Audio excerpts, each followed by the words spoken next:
Jedna kašičica i nije potrebno stajsko đubrivo. Posipam ga po cijeloj bašti, onda samo imam vremena za berbu u oktobru.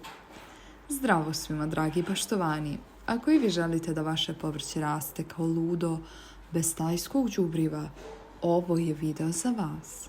Kako bi prvi vidjeli svaki novi video, pretplatite se na kanal, potpuno je besplatno. Lajkujte ovaj video kako bi ga vidjeli i drugi baštovani kojima je potreban.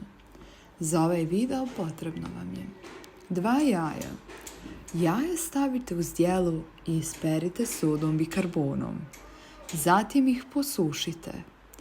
Jaja zajedno sa ljuskom i toplom vodom, količina tople vode je 2 litre, izblendajte u blenderu.